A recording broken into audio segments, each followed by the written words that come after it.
Welcome folks to In the Back of the Ute, special version today. I've got Cassandra Duffill, welcome to the Back of the Ute. First time she's ever sat in one. So this is an experience. That's embarrassing, but yeah. For Cass as well. Cassandra put her hand up to be the candidate for the Wright Electorate for the United Australia Party. And stay with me because this is regeneratively relevant, although we're talking about politics, because what I want to do is dive into a little bit of where Cassandra's come from. She's got a naturopath background, plus where she feels that the UAP will take and regenerate society, and what some of the policies are as well that we're going to be looking forward to and hopefully voting for. So again, welcome. Thank you for letting me drive into your drive. You're welcome. Thanks for driving into my drive. No, it's great to have you. So your little bit of history, why did you put up your hand? You know, that whole sort of, you've lost your livelihood because of the way things have been. That's right, yeah. The whole how I got here story. Yeah. So look, like everybody else, I think I jumped through all of the hoops. When we got the first lockdown, I had a clinic. I had a 3-room clinic in Oxenford that I was running, and I'd been running that for a number of years. And we got put into lockdown, so off we went, stayed home for a while. And I'll be honest, that first lockdown, I quite enjoyed that. Yeah. As a lot of us did. And then it seemed to be that all of a sudden we were on this precipice where they could shut us down at any time and we didn't know what was really happening. So like everybody else, I jumped through the lockdowns and we locked down for a few days here and then we're open again and we do this and we do that.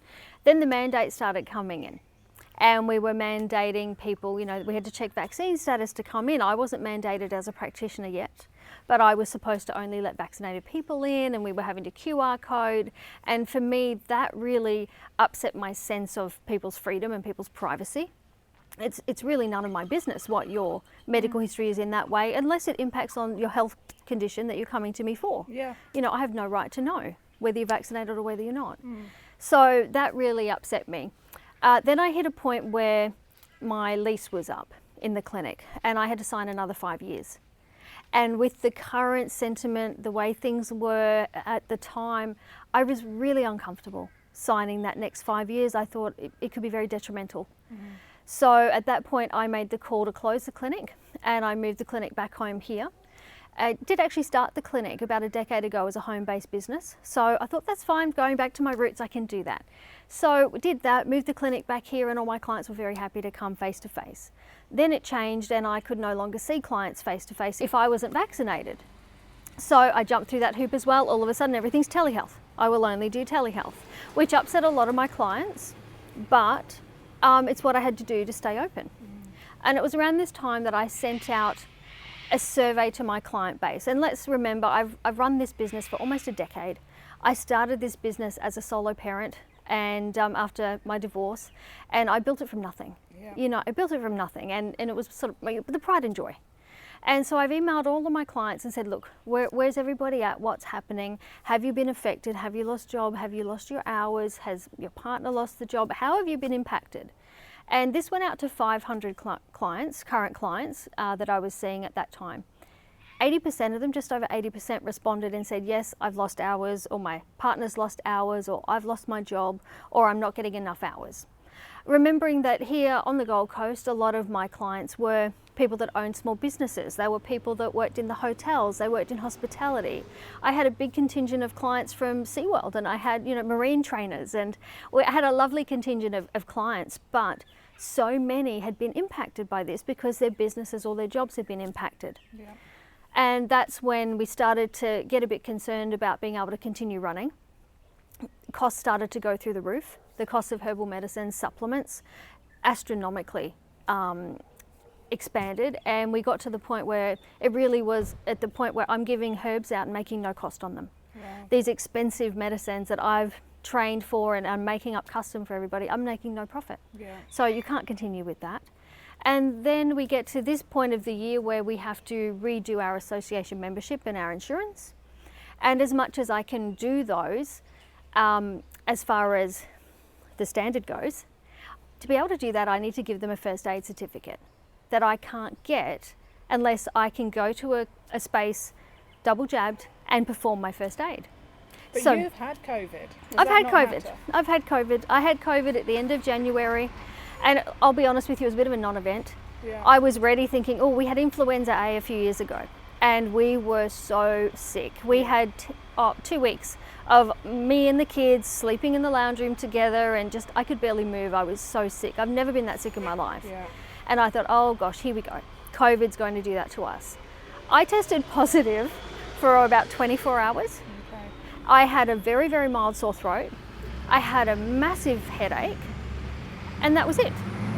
And 24 hours later, I started to, the tests were negative and the sore throat went away. I had the headache residing, little by little went away over the next week, and that was it.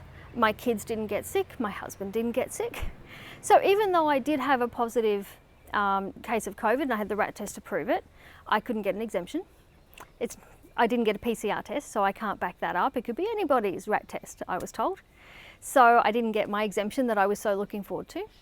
And now I cannot renew where I'm at with my association insurance and my membership because I can't update my first aid. So, but on the good side, at least it's giving me a lot of time to focus on the campaign. Because let's be honest, as much as I love my business and helping my clients, if we don't get our freedom back, there is no point. We need our lives back the way that they were. Actually, no, let's forget that. We don't even want them back the way they were. We want them better. Yeah, we want better than we had. Yeah. So that's my focus at the moment, the next 6 weeks, just getting everybody aligned with us in our movement and just getting some change at the election. Yeah. So I want to go down that health side. Please do. With the regeneration of our health, this comes from the food we eat. Absolutely. 100%. Mm-hmm. Plus, of course, stress, having fun in your life, and all those other things that make your life holistic. Absolutely. As society, how are we going to step into that realm? It feels like it's 1,000 miles away because so many people are relying on the pharmaceutical companies to prop up their health. That's right. And yet, in this situation we found ourselves in for 2 years with a virus that has killed people, Yes. has been awful for some people, and pretty mild like in your case, but how do we have this discussion about, well, it's actually the food that you're eating? That's right. And this is where we need to come back to basics because I call us the Panadol generation. And I remember growing up, and even if I was just cranky as a child, my mum would get out the child Panadol and you'd get a dose of Panadol. And I think it became a crutch for, our generation and my parents' generation, because there was some wonderful advancements, penicillin, etc. There are some really great medications out there, but there are also some that we don't need. And there are people that are being prescribed these without adequate health history, family history, etc. And they're also not being told some of the impacts of these medications. So, some of these common medications for blood pressure, upset your body's ability to process ATP, which is energy. So that there's long-ranging effects. And we need to get back to showing people that it comes from your diet. You need to be taking the right nutrients in. I always say to people in my clinic, you wouldn't buy a Lamborghini, then drive up to the pump and put E10 in it. So why are you putting rubbish food in? Why? I had this discussion with a client, and she won't, I'm not going to name names, but she won't mind me mentioning this. A lady with eczema, really, really severe eczema. And every time we get a handle on this eczema, she would go and eat things that didn't agree with her, and the eczema would come back. Oh, wow. And I had a text from her one day going, my eczema's flared and it's terrible. And I've just written back going, what did you eat? She said, well, I had KFC for lunch and I've just eaten a bag of Maltesers. Oh. And I just said to her, I was really honest. I said, if you're going to put crap in, you're going to get crap out. You've got to pick your team. If you're not happy with that, you need to make a change. Yeah. So we need more control over the food that we eat. We need to have more health options available to us. We need to be able to access more easily organic food and healthy food. The amount of trouble we have trying to source organic produce. Yeah. It really, and why is it even called organic produce? Conventional food is just called food and the other stuff's organic. Yeah. Should not the organic be the food? And this is genetically modified rubbish. Exactly. And it's the whole paying for certification to prove that your food is spray-free and things, and it's like, what? Why? Exactly. That should be food. Back to front. It Yes. is. It is. The whole system needs to be revised. Now, one of the reasons why people don't or find it difficult to buy that healthy food is they actually say it's too expensive. Yes. So wanting to move on to policies now with regards to our income and money and saving money and the debt that the country finds itself in. Yes. So now we're sliding into the political side of it. What has Clive and Craig got planned and organised? That's right. And what's the effect going to be on us? And look, it's really important to note that we have a really solid policy team that has worked up where we're heading with our policies. So as much as obviously Craig and Clive are part of that, and Clive's very clear that I'm the spokesman of the group, they have been very open to what the candidates have suggested and what all of us have to say about it, as well as our members. You know firsthand that things I get sent, I flick up the chain, because I think there's some really great ideas coming from not just people at the top, but all of us. Yeah. And we all need to put that together to make a solid plan to move forward. Yeah. But I think the first big problem we have when it comes to the economy of things, we can see it right now with the cost of fuel and the cost of things in the supermarket. Even in lockdown last year, a local supermarket here, $14 for one cauliflower, and that's just a normal, conventionally grown cauliflower. Wow. People cannot afford this. Yeah. This is not sustainable. We have $1 trillion debt. $1 trillion debt, that is $1 million. It's hard, I think, for a lot of people to fathom how big that is. Yeah. But what we need to realise is that ground level, that is going to cause inflation to rise, which is going to increase the price of everything. Is that why the fuel's gone up? Is it because they're taxing it to get money back already? Look, that is going to be part of it, and you've got the fuel excise on there, so the government gets 44 cents per litre out of that. They've taken 20 cents off that, which great, thanks so much. I don't understand why they didn't just take it all away and make it 44 cents cheaper. But anyway, it's got to start somewhere. Yeah. But when you think about that, the cost of fuel, that's going to put the cost of the produce up that gets to the end consumer. So there's a massive problem there. And what's really important to us is actually paring back that inflation by getting this $1 trillion debt paid down as quickly as possible. And Clive and Craig were saying that the majors have a plan, and it's a 200-odd year plan to pay off this $1 trillion debt. I don't have time for that, neither do you. No. Whereas what we're proposing is 20, 25 years this debt will be gone. And it will be gone without taxing average people. Okay, we already pay enough tax. What we're actually doing is levying a small tax on some of our exports. So a lot of our resources are being exported overseas, and that's being done without taxes on it, or with very minimal taxes. We levy a 15% tax on that, and we pay back this debt in 20, 25 years, maybe even a bit shorter. And the benefit we have is the countries that are buying these from us, 89% of what they get, they cannot get elsewhere. They have to come through us. So levying just a small fee on that is going to give us the money in the coffers to pay off this inflation, which means that we won't see huge cost increase. There will be in the short term, and that's why the second part of our policy is to freeze mortgage rates at a maximum of 3% for the next 5 years.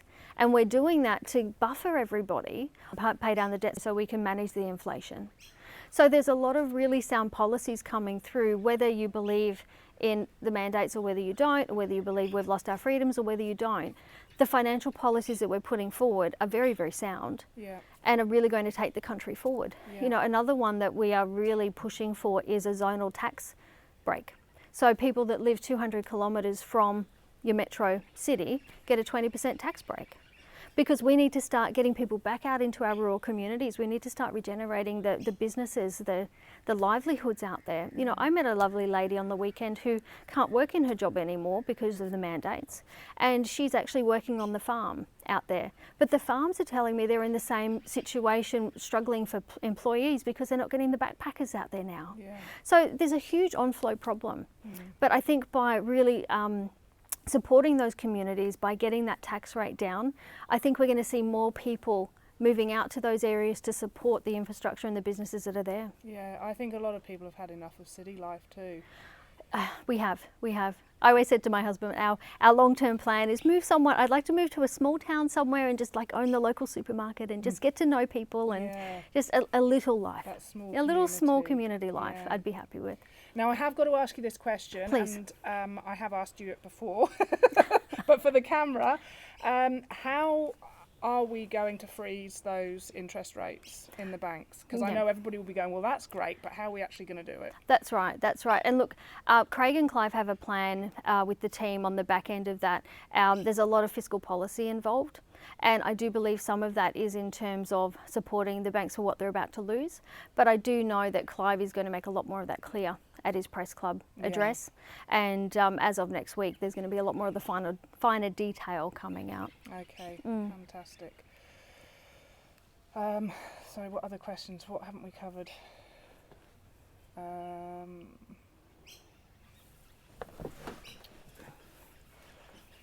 How does your group feel about the mandates? Are they for them, against them? Are they bothered? I think we're all just in the same boat. Oh yes, the team, the UAP team, Okay. which is all the other candidates. Mm-hmm. Yeah, okay. So we've just done the bank thing. All right. Okay. Basically, how does the average person know they can trust the United Australia Party?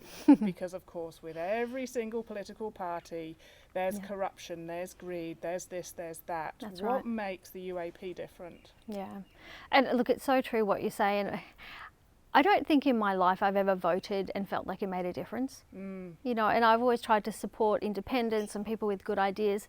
Nothing ever happened. They never got a look in. And I think what's really important this time around is there's 151 candidates coming through, one for every single seat in the country, plus Senate candidates on top of that. And we are all average, everyday people. We're not career politicians, we're not from that realm. And we all want grassroots change, and we're all fighting for that. And I think the good thing about us is when it comes to the crunch, we're all very aligned in what we want to achieve. I always say to people, it's not a political party. I don't feel like it is. I feel like it's a family. I feel like it's a movement. We all work very, very well together, and we've got that real team vibe. And like I said to other people, post-election, it would be great if we can win the balance of power and put in a Kelly government, because then all these changes can happen. Yeah. If that doesn't happen and we get some of us in and some of the other freedom fighting parties, the other thing I do know to be true is that we still work really well together. You know, I was on a call a couple of nights ago with myself and another UAP candidate, but there was also 3 One Nation candidates. And we had a great chat, and we were all very, very aligned in where we're sitting. So I think you're going to see a parliament like you haven't seen before, where everyone is very, very focused on working together. And I think all of us are very focused on delivering what the people want, because I think that hasn't happened for a very, very long time. So when I'm ringing around my member base and introducing myself, people are always shocked, going, oh, you know, you're calling me?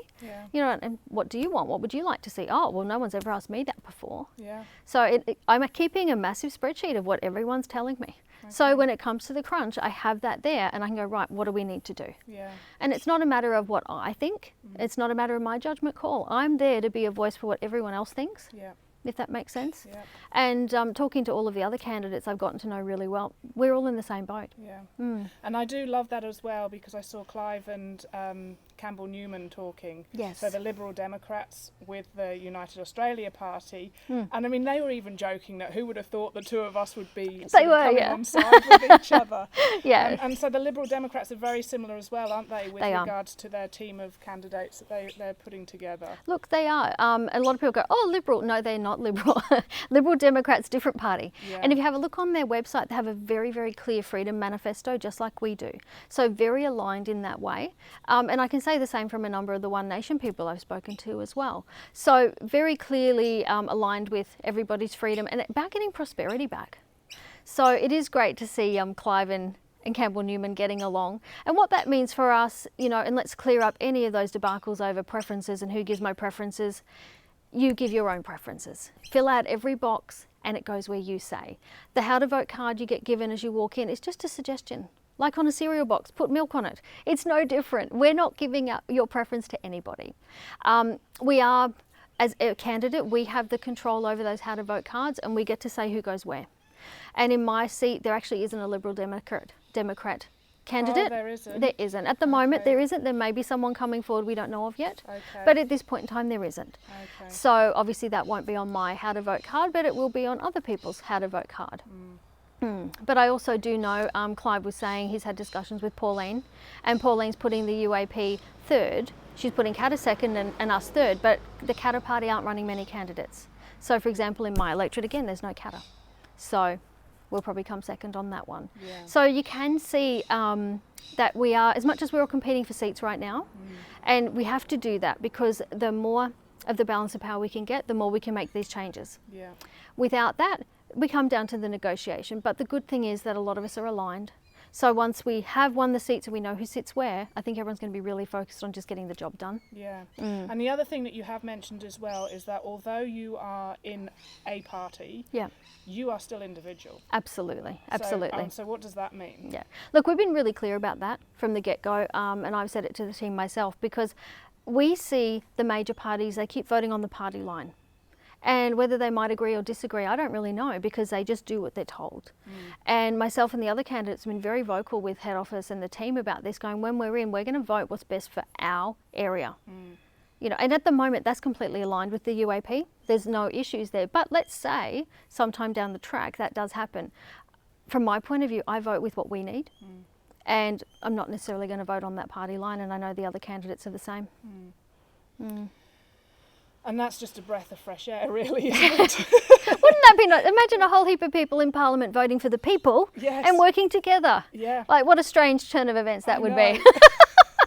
And yes, actually earning what they're being paid to do. Go figure. Wouldn't it be nice to actually see some seats in bums on seats in Parliament? Yeah, I saw. There's no one there. Malcolm Roberts was speaking, and there was nobody there. He was speaking to the speaker.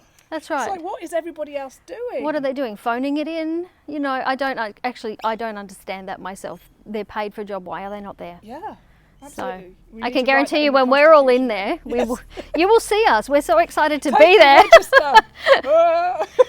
Why are they not taking a role? Honestly, they're getting paid money to be there. Yeah. It's not like you get paid money to do, work at McDonald's and you don't show up for a shift. And they go, oh, that's okay. Hey, have some money anyway.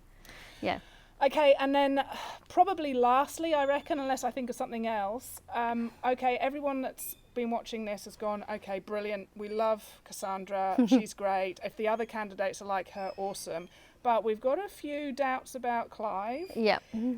Let's clear up the myths about him. Let's do that. So, of course, the premium one is the nickel workers. Correct. What happened there? So nickel workers did get paid. They got paid back in 2016. And there was a delay. There was a delay on that, and Clive says that himself. He put out a press release about that. It was actually delayed because of the administrators. He actually offered to pay all the workers a couple of years before it happened, but it was declined by the administrators, and he said they were doing that predominantly to extend their working relationship and extend their fees. So, but everybody that was owed money did get paid. Okay. There is no outstanding money there. Good. Has Clive got allegiances or any affiliations with the Chinese Communist Party? Apart from ordering some cheap corflutes from China, and I apologise, but they were really cheap. No, he doesn't. And you know what's really interesting, the policies that we're bringing out, I said earlier about adding that levy to the exports to pay off our $1 trillion debt. The countries we're talking about are the Asian countries. And when we add this levy, it's actually going to hurt Clive's back pocket. It's going to make his investments in the short term less viable. Because he's exporting, you mean? Yeah, that's right. He's in this industry. But like he said to us in a meeting, he said, this is about saving Australia. He said, I don't care about my back pocket. You know, so I can't see that a man that would have any ties to them would do something like this. Yeah. I think that's just proof in the pudding that he's on our side. And then I think you asked him the question about why would you do this? I did. Yeah. I did. Cassandra's not backwards, coming forwards. Look, I actually did our very first meeting. He'd actually, well, not really a meeting, we were on a phone call. And he'd rung me, I was actually driving home in the car, I had the kids in the car from school pickup, and he rang to tell me I'd been selected for the seat. So there was 15 people that wanted this seat, and he rang to say, congratulations, you've got the seat. And it was quite funny because at the time when I picked up the call, the Bluetooth didn't grab it. You know, you miss the start and you miss the introduction, and then this very astute older gentleman just started talking, and he said, Cassandra, you've got to save Australia. And I'm like, what? What on earth? Yes, I know, but how? And I stopped and I said, look, I'm really sorry. I missed the start of the conversation. Who am I talking with? And he said, oh, Cassandra, it's Clive Palmer. I said, oh, this makes so much more sense now. So much more sense. But we had our chat, and before we hung up, I said to him, look, I said, I have a question. And he said, yep, go ahead. I said, why are you doing this? I said, I know why I'm doing this. I said, but why are you doing this? And he said to me, Cassandra, he said, I've got daughters. He said, I can give my daughters anything they'll ever need. He said, but I can't give them a free country. Only you can do that. Wow. And that just hit me right there. Oh, I whacked your mic again, sorry. But really, in that moment, I thought, wow, I think I'm a really good judge of character. Yeah. I really do. And that really hit home with me. And I thought, yep, I can really support that. And from that moment on, I have never questioned the man. I just, full faith, 100% faith. Yeah. Well, of course, so I went into all this with the same feelings of, oh, there must be something in it for Clive. Yeah. And then, yeah, when you've been telling me the truth, which you cannot find on mainstream media. No. Yeah, my opinion of him changed. Yeah. With Craig Kelly, for the past, I probably didn't tune in 2 years ago, but maybe 18 months to a year ago, this brave man on his own, the only MP, was standing in Parliament House, speaking the truth. That's right. And people were calling him like a crazy foon or a Looney Tunes or... That's right. Like, and yet, and then some of the interviews with mainstream media were so degrading. That's right. I just, if he was my dad, I would just want to put my arms around him and just go, oh my God, stop doing what you're doing. Because it was so hurtful. Yes, they've really come out and attacked him. Yeah. Really. And yet he's still there. He is. And a lot of people say to me, where is he? We're not seeing him online. And you know what? At the moment, he's been blocked from most of the platforms. So if you want to follow Craig, jump on Telegram. He's very, very upfront and very, very vocal. And you'll find it on Telegram and on Twitter as well. But the other platforms have gotten rid of him for now. Yeah. But we are finding that the censorship is real, even just as candidates. You know, so often we hop on there and we can't access our pages and we can't get things pushed through. You know, I had a video that went really, really well last week, and it's up to sort of 12,500 views about the digital identity and the whole digital currency and my thoughts on that. And really great traction, lots of really good feedback from lots of people. After that, my viewership, is that the right word for it, really declined, and gone from 12,500 views to the next video was 29. So we really think that we're being shadow blocked on that front. But, you know, I just got to keep on my lane, do what I do and share what I need to share, and the truth will come out. So for you guys, I'm handing it over to you. Share this. All right, it doesn't matter whether you're into regenerative farming or not. I thought I'd take the opportunity to grab Cass and wrestle her in the back of the ute for a bit of a political talk, but it's really about our future, all of us. And we have children, and some of us, not me obviously, but some of us have grandchildren and great-grandchildren, and like Clive said, that we can't hand them a free country unless we do something right now. That's right. It's about, you know, what are our children going to inherit and what are their children going to inherit. And right now that doesn't look like a place I want them to have. No. So the only way we can change that is by doing this work, doing it together and making the change happen. Thank you so much for taking you. some time out, because you're rushing around doing everything like a headless chicken, trying to be here there and everywhere. Yeah. But yeah, thank you so much for this. No, thank you. I appreciate you asking. It's been great. Great stuff.